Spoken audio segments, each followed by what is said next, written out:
What is up people, Matt here. So my last video was my impressions of Final Fantasy Type-0 HD. So this video I thought, okay, I've played it enough now, I think I can do a review. I've played it for over 50 hours now and I've beaten the game through once. So I pretty much know, what I'm talking about. So you might think, oh, this is just going to be me rehashing my impressions. Well, not really, because I think my attitude towards the game has changed, whether it be for good or bad. So let's go on with the review, shall we? So overall, my attitude to Type-0 HD has gotten better than my initial impressions. I definitely see what they were trying to do with the game. It isn't like your typical Final Fantasy, like I said in my impressions video, but that's okay. And I think they've done what they wanted to achieve, even though we've got to remember the game already existed on the PSP years ago. As a port, it's an okay port.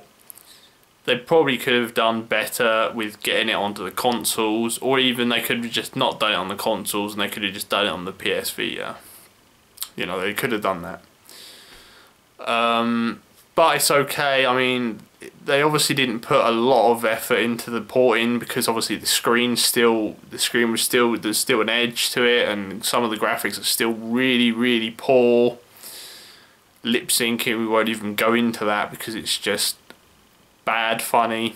But yeah, there's a couple of things like that are okay. A lot of the issues I had with the game, I still have them with the game, such as only picking one task at a time and the timer. It's not so bad. I still don't like the fact you can only do one task at a time. The timer situation's a bit better. Once you've beaten the game through once, and you start the game again and go back to the academy and talk to people that you already talked to. If you've already spoken to a certain person, there'd be a tick above their head. And if you talk to them again, you get the same cutscene, you get the item, but your timer doesn't go down. So that's really good. I'm really happy they did that because it actually lets you talk to different people while talking to the same people again to get the items again. So I was really happy with that. There's a new item that you can get in New Game Plus called the Auric Hourglass, which allows you to add 2 days free time, when you're at the academy.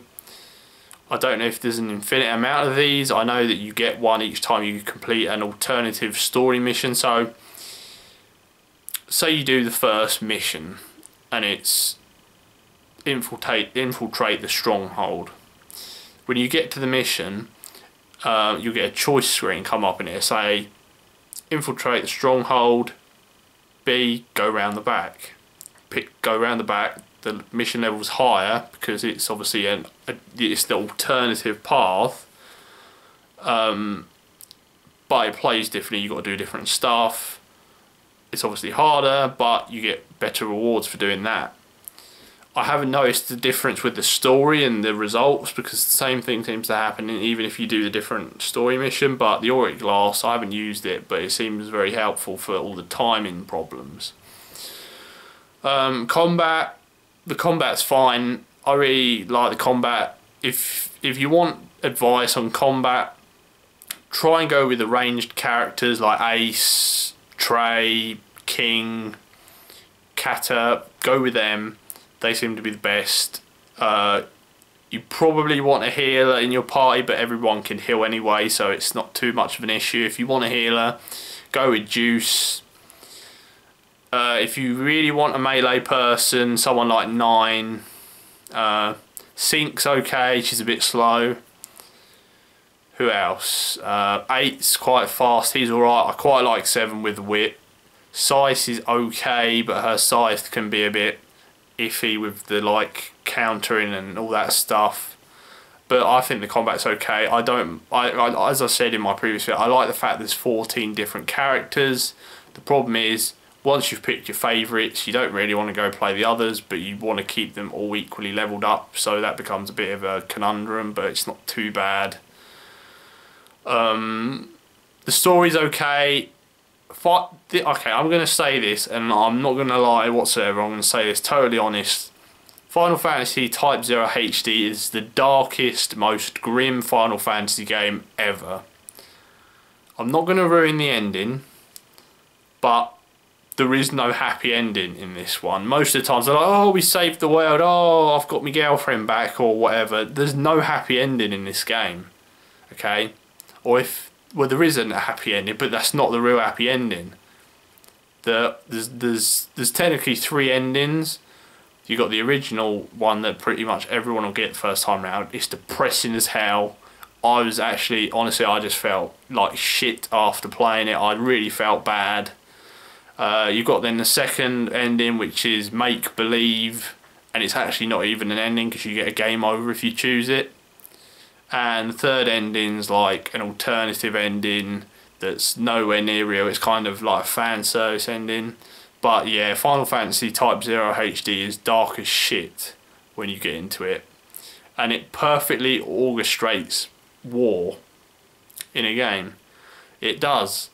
It actually, after playing Type-0, I can actually kind of understand what war's like. It's just death. Just people dying constantly for no reason. You know, and it sucks, but that's how the game is. That is the story of the game. You know, Orient's in the game is at war. All the countries are killing each other for pretty much no reason. You know, other than they're kind of being told to by some being, but it makes no sense. But yeah, the story in Type-0, a lot of people don't like it, but it's dark as hell, and it's a lot different from other Final Fantasy games. Character development's okay, not too great. There's too many characters. They went for quantity over quality because there's 14 playable characters. So there's no way they were going to be able to give each and every student their own story. Ace is obviously the most prolific one. He's got kind of the most story about him. Even then, he hasn't really got a story, but it's okay.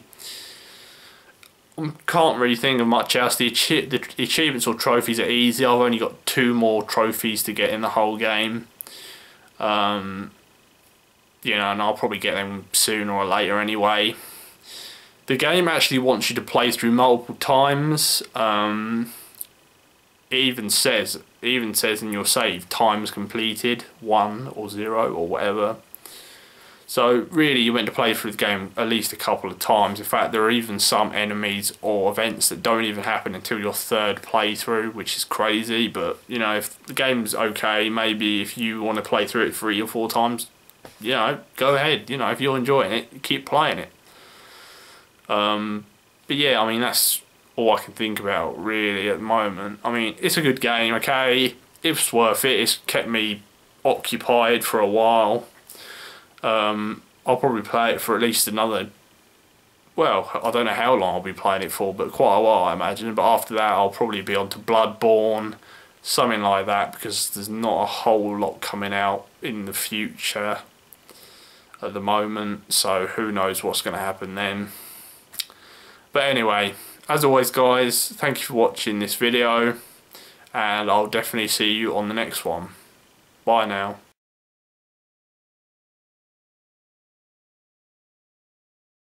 What's up people, this is just kind of a little bonus thing I thought I'd mention. Some of the tasks and stuff you have to do in Final Fantasy Type-0 HD is quite complex, and there's a lot of stuff going on at certain points. So I literally had to write down, you know, certain things, certain people at certain times, in certain areas, you know, and I've had to tick them off when I've been doing it and stuff. I've even got stuff written on the back, and then I've had to write down which student you have to take at certain points in a certain order and stuff like that. I've had to write down certain items you get in certain places, and then use them in certain patterns. And yeah, it's just, I mean, some of this stuff's just, you know, it's mental, you know. So obviously there is a lot to do in Type-0 HD, but it's crammed into certain points, and you're thinking, oh, I've got to do this, then I've got to do that, then I've got to do that, then I've got to do that, and that sounds good, but sometimes it isn't necessarily like that, because you think, I've got to go all the way over there to get that item, then I've got to go over there to get that item, then I've got to go over there to get that item, then I've got to go back to there, and then I've got to talk to that person, then I've got to take her there and all that. And I mean, it's not, they probably could have handled it a bit better. I don't know how they would have, but it's okay, I guess. But you know, normally I don't have to write stuff down when I'm playing a game. I had to with that, otherwise I wouldn't have remembered half of it. I would have ended up missing stuff. And I hate missing stuff in games. I like to, you know, do everything there is possible to do. But yeah, that's just a bit of an extra bit that I forgot to mention previously, so I thought I'd add it on here. Anyway, thanks for watching the video. I'll see you on the next one. Bye.